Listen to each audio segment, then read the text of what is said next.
Okay, we do the laceration, burn wound, surgical, puncture. Okay? The abrasion, just for example, this is the abrasion. This is area is the abrasion. Yung mga hindi pa ng practical. So this is all my articles here. So I have here my cotton with a normal saline.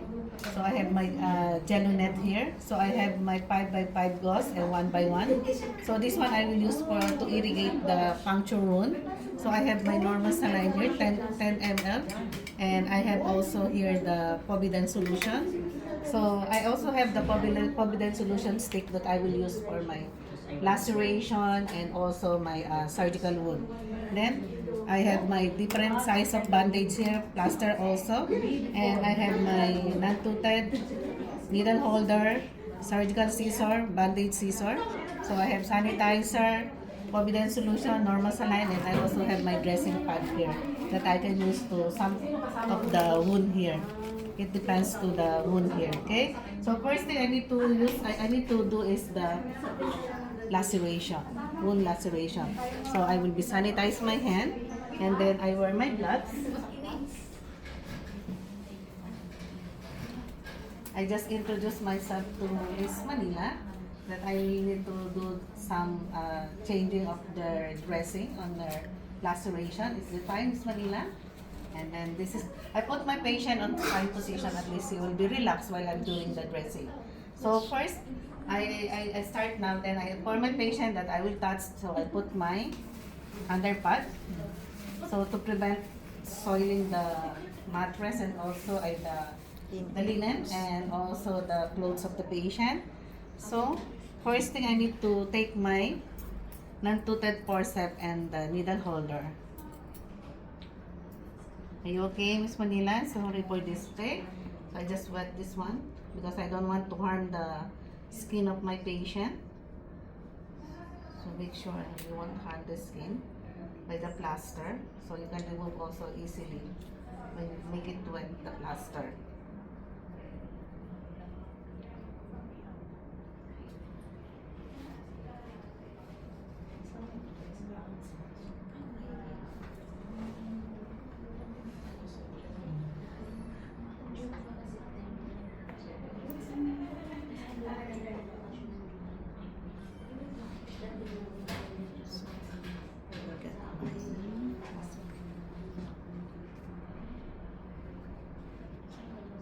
Pretend I have the plastic cabbage there.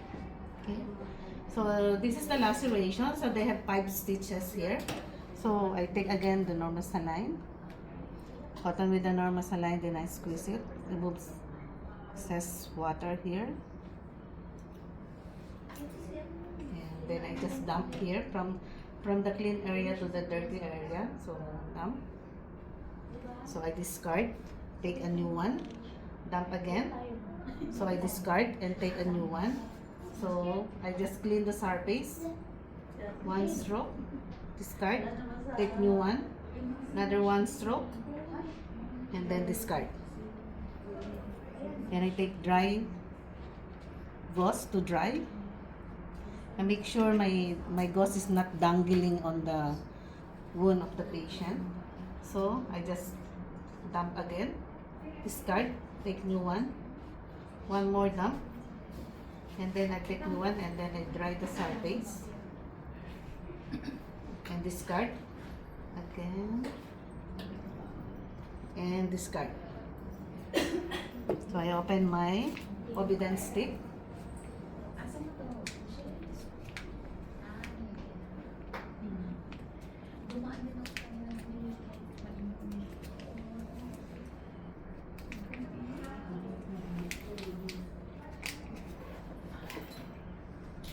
So this one also you will just dump here.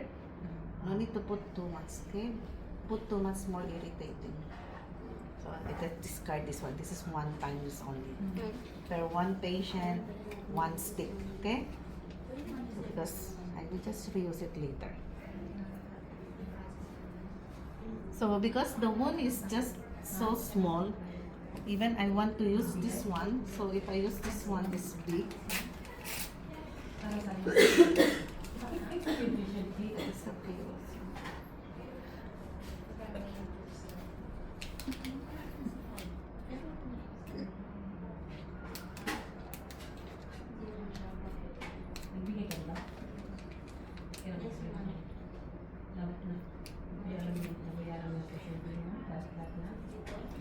make sure also is no wrinkles your plaster.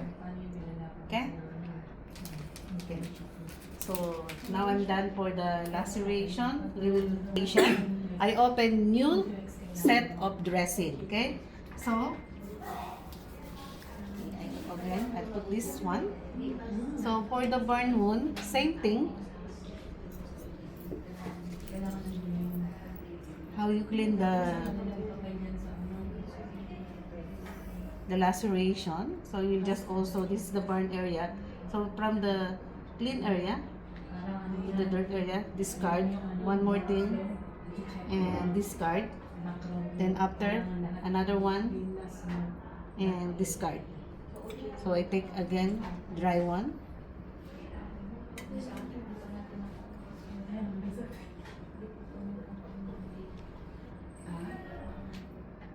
And discard. And discard. So make sure also the surface dry and discard. So you also check this, the edge of the all the finger here, it clean. So I think it's clean because it just baked. Then I will put my Gelunet solution. So the Gelunet I will just put here on the top. Then I will cover with my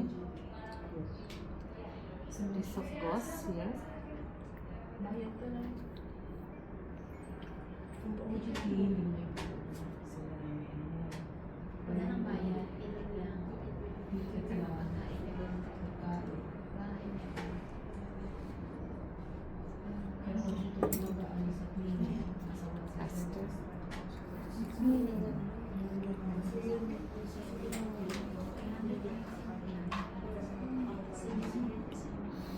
Miss, this one is different to this?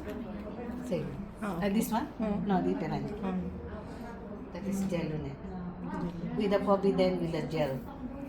With the antibiotic also.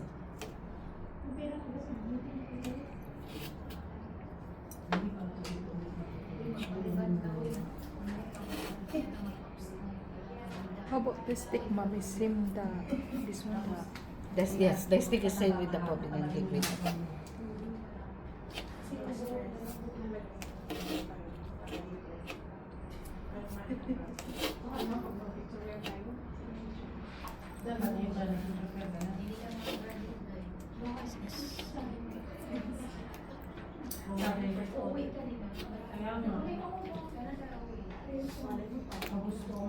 No need to put too much plaster here, just to hold the dressing.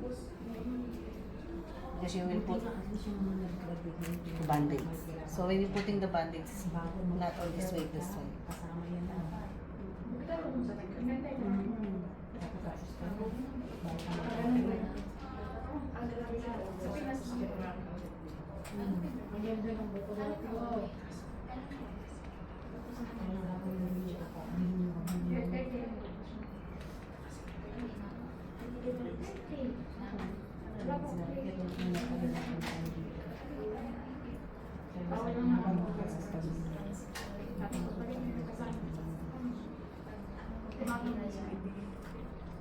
So every time you will put the plaster, huwag ito ilalagay dun sa pinaka-top na kung nasaan yung, okay?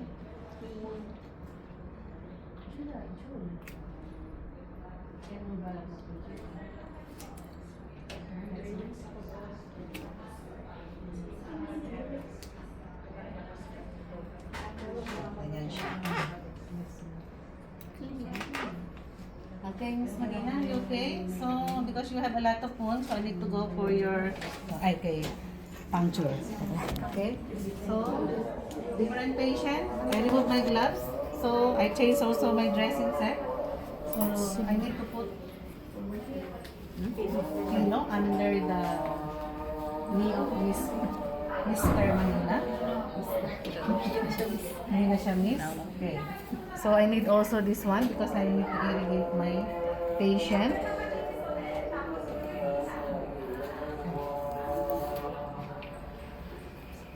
First, I remove this one.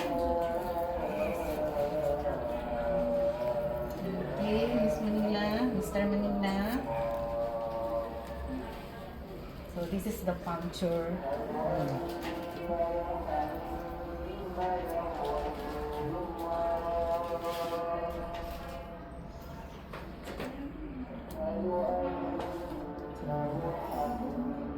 Basta pagka mag-aalis kayo ng plaster, basahin para hindi masakit.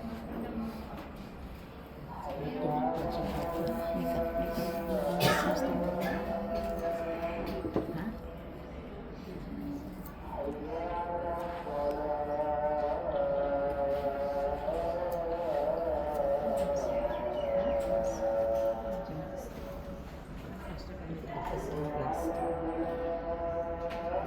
Sa totoong sulat to, madali lang siyang alis.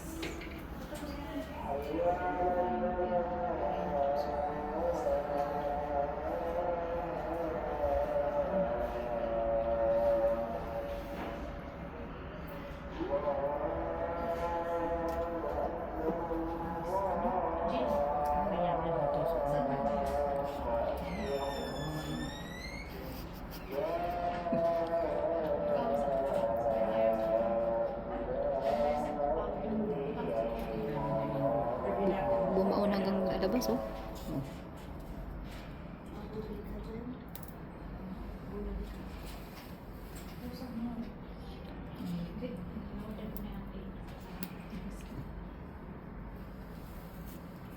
Ito yung kanyang puncture wound.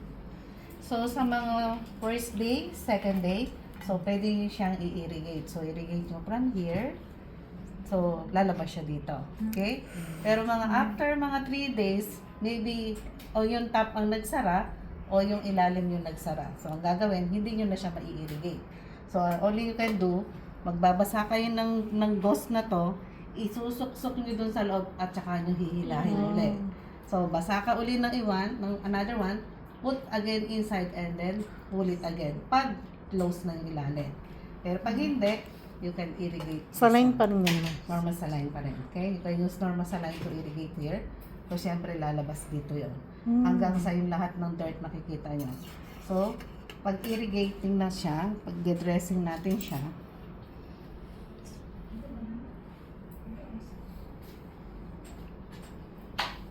so, kung na-irrigate mo na siya, so pwede ka nang mag-dressing sa top lang. Sa surface lang. Then discard. And discard. So, same thing din dito. 1 stroke, discard.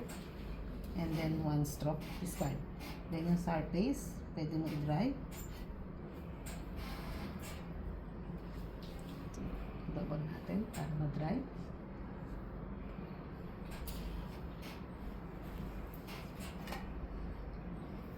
So, pagka bukas pa siya, so lalagyan mo siya ng Povident solution sa loob. So, away yun na, hindi nakadikit. Maski ito, pag nag-irrigate kayo, hindi siya nakadikit. Away siya na kahit na half inches. Ito din. Lagay ka lang hanggang sa tumulo dito. Para lahat yun maanuhan ng medication ng Povident. Okay? Pero pag sarado na doon, magbabasa kayo nito. Itong gauze na to, lalagyan nyo ng Povident at saka nyo isusok-sok doon sa loob. Okay? Or kung kasya si stick nyo, kung malaki yung butas, so pwede nyo iganon si stick doon sa loob nito. Pero pag hindi, maggagawa ka ng gauze or yung cotton buds. Basahin mo si cotton buds, yun ang ipang-ano mo doon. Basang-basa para magkaroon ng medication doon sa loob.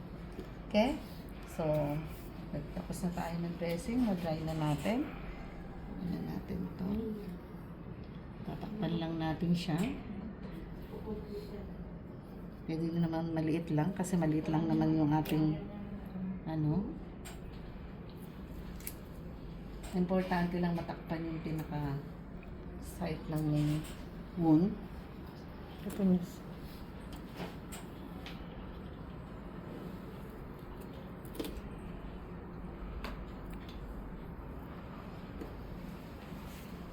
Ang paggaling naman ng wound is nasa pagdidressing niya. Proper dressing, madali siyang gagawin.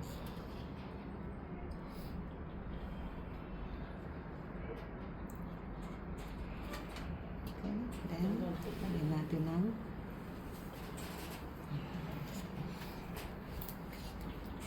so then, pag maliit lang, doon lang sa pinaka-side lang pwede na.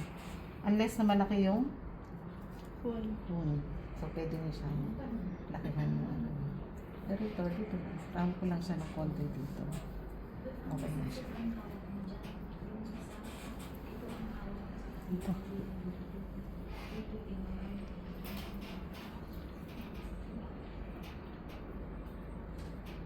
So, kung halimbawa merong mga skin integrity o may mga dry ano siya sa gilid-gilid, alisin nyo yun, cut nyo. Kasi hindi siya gagaling pag hindi nyo kinat.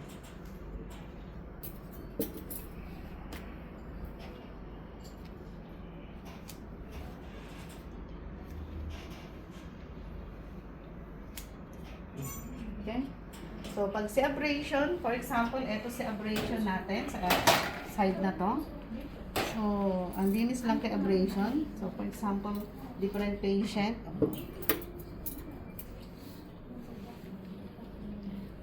So, clean mo lang din si abrasion. Mas masakit si abrasion, dump lang din. Then, to discard. Dump, discard. Dump, discard. Kung may antibiotic order, so lagyan ng antibiotic. Pag wala, lagyan mo lang ng Povidone solution sa top. And then leave it like that. Mas madali siyang magdadry. Pag sa mga abrasion. Pag first degree. Okay? Nakita niyo yung second degree na abrasion until to the dermis. Kung doon lang tayo sa epidermis, okay lang yon. Pero normally, pag epidermis lang order dyan, thin layer of antibiotic. Pag maglalagay kayo ng antibiotic, talagang yung sobrang nipis lang. Hindi yung pinakapalang. Pag sobrang makapal, mas lalong matatagalan. Kasi ito, from wet to dry. Okay? Hindi katulad ni bedsore, from dry to wet. Okay? So, sinong susunod na gagawa? Practice kayo.